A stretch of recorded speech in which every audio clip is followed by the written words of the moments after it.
सवार you all. आज है 11 जुलाई, डे है सैटरडे। आज का हिंदू एनालिसिस हम स्टार्ट करें। और आज के हिंदू एनालिसिस को स्टार्ट करने से पहले जान लीजिए कि 3 दिन का लॉकडाउन फिर से लगाया गया यूपी में।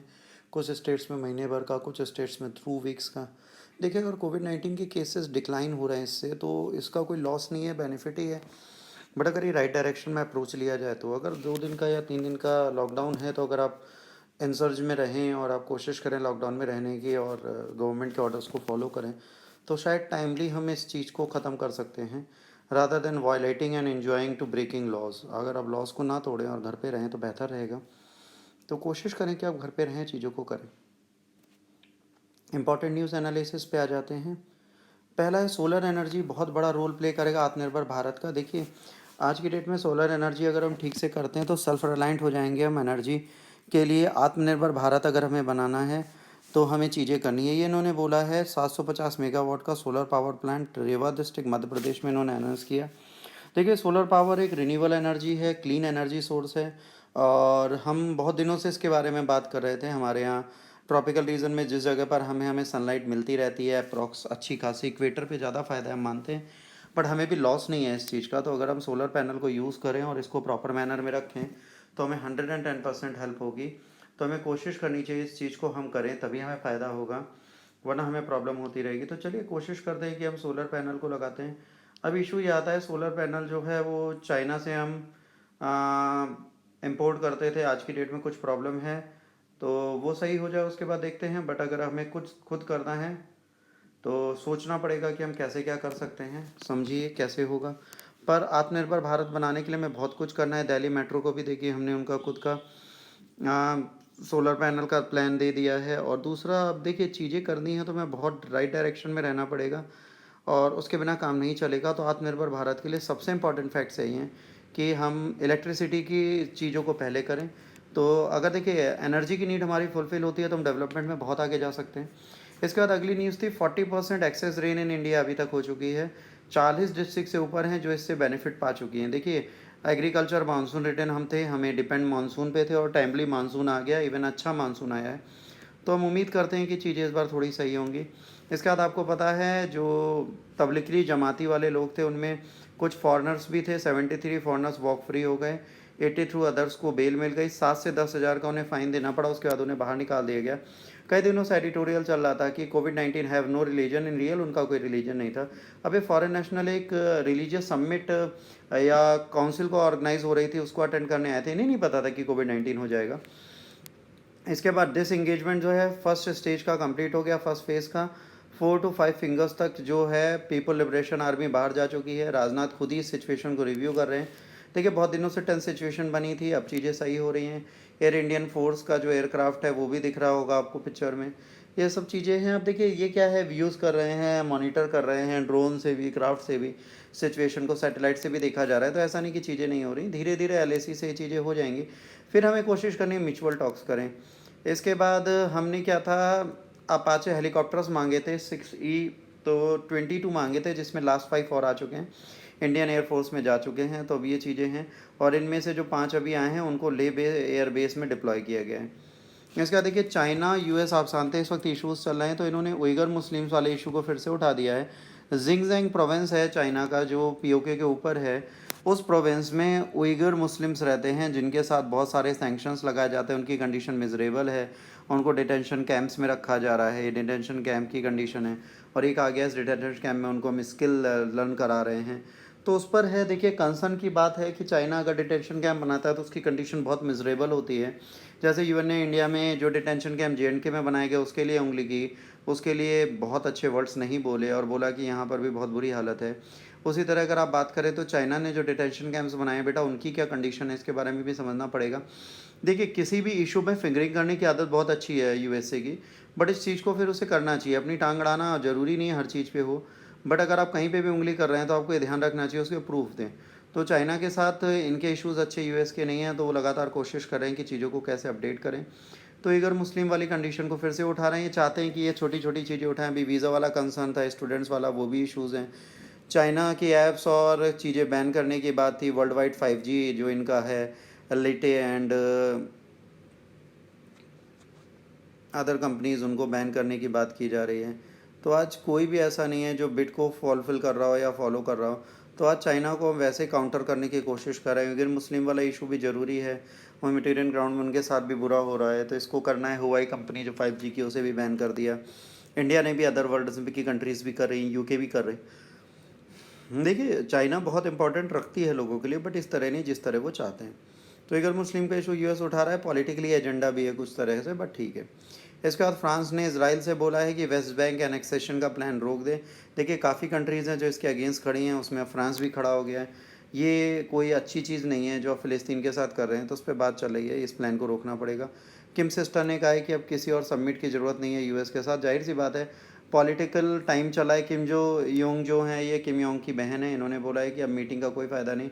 डोनाल्ड ट्रंप से जो बात हुई थी पयोंग रीडल सीरीज की, ठीक है, उसके बाद कोलैप्स हो सही समिट कोलैप्स हुई 2019 में। अब इसके बाद ये नहीं चाहते कि कुछ और करें, तो अब ये कह रहे हैं कि नहीं, रहने दो, अभी इलेक्शन का टाइम है, इस टाइम पे आप अपने आप को ग्लैमरस या अपने नाम को बढ़ाने की कोशिश करें, कुछ के प्राइड बढ़ाने की, तो अब मीटिंग हम नहीं कर पाएंगे, एक्सट्रीमली सॉरी। इसके लिए इन्होंने मना कर दिया। इसके बाद एडिटोरियल सेक्शन पे आते 11 जुलाई के एडिटोरियल्स में पहला है, do we need a physical council. देखिए, आज की डेट में कंडीशन क्या बनी है, जब से कोविड-19 की सिचुएशन आई है बेटा, हमारी कंट्री में आपने देखा होगा फिनेंशियल इंसर्जेस बढ़ते जा रही हैं। पैसा हमारे यहाँ है नहीं, जीएसटी कलेक्ट नहीं हो रही है, सेंटर के पास पैसे नहीं, और हमें अपनी इकनॉमी को अगर बढ़ाना है तो हमें क्या करना है, फंड्स चाहिए। जब आप फंड्स लेने जाते हैं बाहर, तो उससे क्या होगा कि आपकी जो रेटिंग है उसे मूडीज़ एंड ऑल जो है वो डाउन कर देंगे। तो आपकी रेटिंग डाउन होने से फ्यूचर में आपको लोन मिलने में प्रॉब्लम होती है। तो इसके लिए कोई ऐसी एजेंसी की बात की जा रही है जो हमें चाहिए। तो 13 फाइनेंस कमीशन ने कहा था physical responsible and budget management review committee होनी चाहिए, उसके बारे में बात की जा रही थी।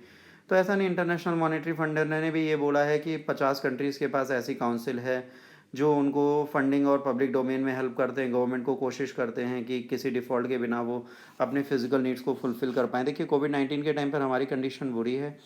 हमें अगर अपनी नेशन की इकोनॉमी को बचाना है तो हमें कोशिश करनी है इस चीज़ को हम सही करें। ऑलरेडी अगर कोई कहे सिर्फ कोविड-19 के टाइम पे हमारी इकोनॉमी ख़राब हुई, तो ऐसा नहीं है।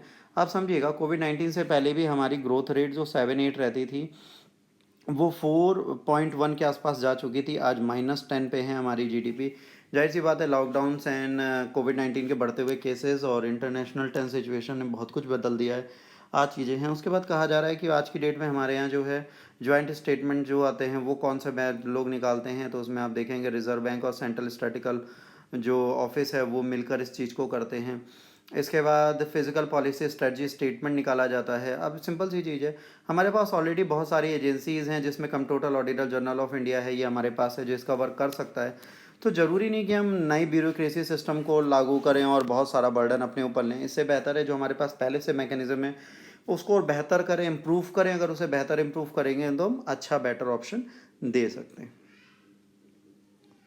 इसके बाद आप अगला देखिए, जो विकास दुबे वाला केस है उस पर दो एडिटोरियल है, crime as punishment is the red left a bloody trial. इन दोनों को आप देखिए, तो देखिए, मैं नहीं कहता विकास दुबे का एनकाउंटर कहीं से गलत है, मैं नहीं कहता पुलिस वालों ने जो किया वो गलत है, बट हाँ, जो वे है वो गलत है। उसके गलत होने का रीज़न भी जुडिशरी है, जुडिशरी बहुत टाइम लेती है। दूसरा, पॉलिटिकल गेंस थे, उसको भी देखना था, कहीं पॉलिटिकली कुछ लोग फंस ना जाते, इस डर से भी उन्होंने ये सिचुएशन ऐसी बनाई कि लोगों को लगे कि नई चीज़ें राइट डायरेक्शन में जा रही हैं और इसको हमें सही करना चाहिए। तो देखिए, चीज़ें सब की गई, हर चीज़ की जा रही है, हर चीज़ समझी जा रही है, वो सबके सामने है। बट अब क्वेश्चन ये आता है कि जो चीज़ें हुई वो कैसे हुई। देखिए, 3 जुलाई को हुआ क्या, विकास दुबे को पकड़ने कुछ लोग गए। जब गए तो 8 लोगों को इन्होंने इनकाउंटर कर दिया, वो सारे मर गए। उसके बाद बेचारे ये भागे, और परसों ये पकड़े गए महाकाल उज्जैन में। एक नॉर्मल गार्ड ने पकड़ लिया और मध्य प्रदेश पुलिस को दे दिया। एमपी पुलिस से बेटा इन्हें यूपी लाया जा रहा था। अब क्वेश्चन पहला आता है कि जब यूपी लाया जा रहा था तो एक कार से ही आपको लाना था, 2 कार से अगर आप ला रहे थे, पुलिस वैन लेते, एस्कॉर्ट करते, इसको प्रॉपरली लाते, या कोई आप हाई एयर ट्रैफिक को करते, जैसे हेलीकॉप्टर भेज देते गवर्नमेंट्स के, कुछ करते, इसे जल्दी लाते। इसमें बहुत सारे केसेस थे, कई सारी पॉलिटिकल पार्टीज थी, बट हुआ कुछ नहीं। देखिए, 62 केसेस जिस बंदे पे थे उस पर अचानक से इतनी चीज़ें हुई। 2001 में इस बंदे ने किसी को मारा था, पॉलिटिकल लीडर को, पुलिस थाने में घुस गया। उसके बाद इसको किसी न किसी ने पेट्रोनाइज किया, bureaucracy, police officers, political leaders, सब कुछ। तो इस चीज़ को अगर आप समझेंगे तो उससे आपको पता चलेगा इसकी कंडीशन बहुत ख़राब थी। इसको एस्कॉर्ट करने के लिए बहुत लोग खड़े थे। कहीं ना कहीं पुलिस वालों को जब मारा तो उसकी कंडीशन ऐसी बनी कि चलो, पुलिस वालों ने मारा है, पुलिस वालों को मारा है तो अब इसको पुलिस वाले मार दे। ऐसे नहीं कि इसने कई लोगों को पहले नहीं मारा था, उस टाइम पे आप इतना सीरियस नहीं थे, इतनी अच्छे से क्राइम्स होते हैं उनको आप कभी नहीं कवर करते। इवन मैं भी भुक्तभोगी हूँ, 2-3 एफआईआर करने के बाद भी कोई बेनिफिट नहीं मिल रहा, पुलिस कुछ नहीं करती। तो देखिए जो आम आदमी है उसकी चीज़ें वो नहीं सुनते, अगर किसी पुलिस वाले के साथ कोई जाती हो जाती है तो अब उसको इमीडिएटली सुनना स्टार्ट कर देते हैं। ऐसी कंडीशंस हमारी कंट्री में बहुत कॉमन है, चलती रहती हैं। बट आप समझिए विकास दुबे को आपने मारा, इनकाउंटर किया, ये जस्टिफिकेशन में आ सकता है? नहीं आ सकता। 600 किलोमीटर की जर्नी में कानपुर के पास ही आके क्यों मारा गया? दूसरा, ये जुडिशली क्यों नहीं जा सकता था? जुडिशली बेटा इसलिए नहीं जा सकता क्योंकि जुडिशली में आप जानते हैं केसेस पेंडिंग पड़े रहते हैं, चीज़ें टाइमली हो नहीं पाती, कंडीशंस बहुत बिगड़ती हैं। तो लोग सोचते हैं कि भैया जुडिशरी में ना ले जाएं तो फ़ायदा है, ऐसे इसको निपटा दें। तो ऐसा एक और हो चुका है, ठीक है। आपका हैदराबाद पुलिस ने एक केस ऐसा हुआ था जहाँ पर, ये हैदराबाद है बेटा, वहाँ पर रेप विक्टिम को मारा, गैंग रेप हुआ था, तो उन चारों को पुलिस ने इनकाउंटर में मार दिया था। इस किलिंग को बहुत ज़्यादा सेलिब्रेट किया गया था, कहा गया था जस्टिस मिल गया, बट ये तरीका अच्छा नहीं है। देखिए आप अगर इस तरह से करेंगे तो फिर जुडिशरी का क्या रोल है? आप पुलिस ही सारे काम कर ले। दूसरा, पुलिस पे मेंटल बर्डन भी इतना है, दूसरा पॉलिटिकल प्रेशर भी। देखिए अगर आप बात करें तो यहाँ पे अगर क्रिमिनल है, यहाँ पर पुलिस है और यहाँ पे पॉलिटिक्स है, तो क्या होता है, पॉलिटिकल पार्टीज जो होती हैं वो क्रिमिनल को भी शय देती हैं, क्योंकि क्रिमिनल पुलिस से नहीं डरता, पुलिस को भी ये कंट्रोल करती हैं। पुलिस फिर क्रिमिनल को कंट्रोल करती है, क्रिमिनल पुलिस को, और पुलिस पॉलिटिक्स को। तो जाहिर सी बात है पुलिस जो है वो स्टेट मैटर है, होम मिनिस्ट्री के हाथ में आता है, इंडिपेंडेंट है नहीं। तो पॉलिटिलाइजेशन है, पॉलिटिकली अगर इसी को के कंट्रोल कर रहा है तो पुलिस कुछ कर नहीं सकती। और पॉलिटिक्स ही है जो क्रिमिनल्स को भी पेट्रोनाइज करती है, तो क्रिमिनल्स को ये छोड़ते रहते हैं, क्रिमिनल केसेस बढ़ते रहते हैं। बट जब बहुत ज़्यादा हाइक हो जाता है तो उस चीज़ को कंट्रोल करते हैं। आज भी कई सारे ऐसे क्रिमिनल हैं यूपी में जो धड़ल्ले से घूमते हैं पॉलिटिकल पैट्रोनेज के चक्कर में, और कोई कुछ नहीं कर पाता। कई एग्जाम्पल तो हमारे सामने लाइव हैं, यूपी में, लखनऊ में, हर जगह मिलेंगे आपको ऐसे लोग जो पैसे का गबन करते हैं, बदतमीजी करते हैं, मर्डर कर चुके होते हैं, लोगों को धोखा दे चुके होते हैं, बट आज भी वो खुलेआम घूम रहे हैं क्योंकि उनके ऊपर कोई पुलिस प्रोसीडिंग नहीं लगती, इवन विद प्रूफ्स। जब मौका आता है तब लगती है। अब समझिए पुलिस ने जो काम किया उससे क्या होगा, इनकाउंटर कल्चर बढ़ेगा, और यूपी में पुलिस को इम्यूनिटी बनाया जा रहा है। तो कोर्ट को इसके बारे में पहले से सोचना चाहिए, उसे स्टेप इन करना चाहिए। इससे पहले क्या हुआ था, कोर्ट ने आंध्र प्रदेश में मैंडेटरी ये किया गया था कि अगर 2009 में 5 जजेस की बेंच बैठी थी कि अगर कोई भी इनकाउंटर होता है तो उसमें पहले एफआईआर होगी, फिर मजिस्ट्रेट डिसाइड करेगा अगला स्टेप कि ये जेन्यून है कि नहीं, वो बाद में डिसाइड करेंगे। फिर people of union and civil liberties case versus Maharashtra, state of Maharashtra case था। इसमें सुप्रीम कोर्ट ने बोला था कि गाइडलाइंस होनी चाहिए जो फॉलो करनी चाहिए इनकाउंटर के केसेस में। उसके बाद नेशनल ह्यूमन राइट कमीशन ने भी बहुत सारी गाइडलाइंस बनाई थी जिनको आज तक फॉलो नहीं किया गया, सीरियसली नहीं लिया गया। देखिए इनकाउंटर हमें ये सिखाता है कि कैसे पुलिस जस्टिस करती है, बट ये जस्टिस का तरीका गलत माना जाता है। इसको आप राइट वे ऑफ जस्टिस नहीं बोल सकते, तो आपको इसके बारे में बहुत सीरियसली सोचना चाहिए, समझना चाहिए और देखना चाहिए। चलिए वेट करते हैं क्या आगे हो सकता है। In the name of cooperative federalism, बेटा ये थोड़ा पॉलिटिकल है, वेस्ट बंगाल से रिलेटेड है, बट आपको समझना है 356 आर्टिकल है हमारी कंट्री का, तो ये कहीं ना कहीं बहुत चीज़ें हमें बताता है स्टेट्स के बारे में। अब देखिए यहाँ पे क्या है, आपको चीज़ें अपनी राइट डायरेक्शन में अगर करनी है तो बहुत सोचना पड़ेगा। तो आप अगर इसके बारे में ध्यान दें तो आपको ये समझ में आएगा कि देखिए जीएसटी की बात करें तो जीएसटी क्या बताता है, जीएसटी आपको बताता है कि जब भी आप चीज़ें करेंगे तो वो किस तरह होंगी। देखिए 356 बहुत अच्छा एडिटोरियल है, गवर्नर्स की पावर के बारे में है, उनकी सिचुएशन के बारे में, हर चीज़ के बारे में। तो अब एक सिंपल सी चीज़ यहाँ बोली जाती है कि बेटा अगर 14 फाइनेंस कमीशन है, सब कुछ है, कोविड-19 का केस है, आपके यहाँ जब जीएसटी लगी थी तो जीएसटी में सेंट्रल गवर्नमेंट ने कहा था कि हम आपको सिक्योर करेंगे और आपको पैसे देंगे अगर आपके यहाँ लॉस होता है। तो आज की डेट में बहुत सारी कंपनसेशन देने की बात की थी। आज समझ लीजिए सेंट्रल ने जो जीएसटी कंपनसेशन है वो कर रखा है, वो 35,000 करोड़ के आसपास है। अब सोचिए स्टेट के पास पैसे की कंडीशन नहीं है, कुछ अर्न करने का तरीका नहीं है, वो क्या करे।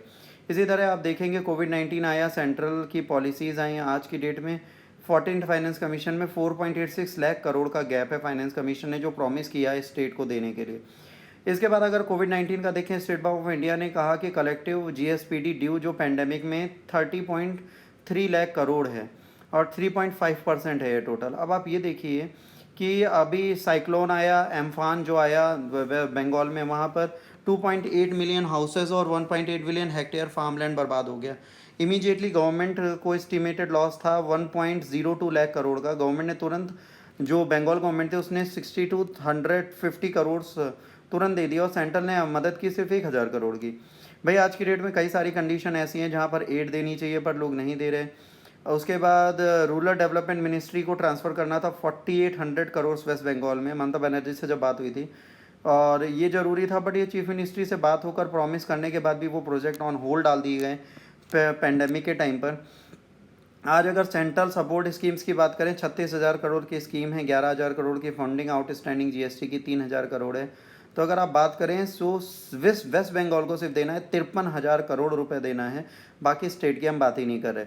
आप समझिए, ये फिजिकल रिस्पॉन्सिबिलिटी की बात करें और बजट मैनेजमेंट की बात करें तो उसमें भी प्रॉब्लम है, जीएसटी में भी फिजिकल डेफिसिट है, सारी कंडीशन बुरी चल रही हैं।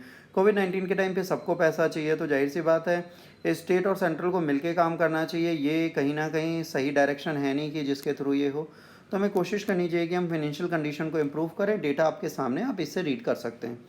इसके बाद रिफॉर्म्स विद कॉशन, देखिए क्रिमिनल राइट्स जो हैं हमारे, क्रिमिनल प्रोसीजर वो 1973 और एविडेंस एक्ट 1872 का चल रहा है, इसको हमें रिफॉर्म करने की ज़रूरत है। आज की डेट में जो बेटा कमेटीज़ के लिए बैठाई है, ऑल मेल्स हैं दिल्ली के, और कहीं ना कहीं डाइवर्सिटी का लैक है। 2003 में बेटा जस्टिस मेलिमथ कमेटी ने बोला था, बहुत सारी चीज़ें सजेशंस दिए थे, बट उसको भी रोका गया क्योंकि बियॉन्ड रीजनेबल डाउट को क्लियर एंड कन्विंसिंग बोलने की बात की गई थी। तो अब ये सारी चीज़ें हैं, तो अगर डाउटफुल हैं, डाउट्स उनको भी अगर लीगली माना जाए तो सही। देखिए फास्ट ट्रायल अगर कोर्ट का करना है तो आपको थोड़े प्रूफ्स को भी देखना पड़ेगा, ऐसे फास्ट ट्रायल नहीं होता। अगर 6 महीने में आप केस को, या 3 महीने में, या 1 साल के अंदर भी अगर निपटाने की कोशिश करते हैं तो पुलिस एनकाउंटर वाले गेम को नहीं करेगी, क्योंकि जुडिशरी पे यकीन उनको होगा। तो आपको जुडिशरी में जो भी चीज़ें बहुत बैकडेटेड है उनको इम्प्रूव करने की ज़रूरत है। इस कंडीशन को इम्प्रूव करेंगे तभी हमें बेनिफिट होगा। तो कोशिश करते हैं चीज़ें इम्प्रूव होंगी तभी अच्छा होगा। आप इसको एक बार ज़रूर पढ़िएगा। इसके बाद मेंस के 2 क्वेश्चन हैं, तो आप दोनों ethics, integrity, aptitude, GS paper 4 के हैं। एक बार आप कोशिश करिए नहीं लिखने के लिए, एक इमोशनल इंटेलिजेंस पे, एक गवर्नेंस पे। तो आप लिखेंगे तो आपको ज़रूर बेनिफिट होगा। आज के लिए बेटा इतना ही। अगर आपको लेक्चर अच्छा लगा तो प्लीज़ लाइक, शेयर और सब्सक्राइब करें। आपको अगर मुझे मेल करना है या आपको कोई डाउट है तो आप मुझे मेल कर सकते हैं। मेल करने के लिए आपको dpsrana4u@gmail.com पे आप मुझे कभी भी मेल कर देंगे तो वो मेरे तक पहुंच जाएगा, मैं उसे चेक कर लूँगा। आज के लिए इतना ही। Thanks for watching. God bless you all. Take care. घर पे रहें, सुरक्षित रहें, स्वस्थ रहें।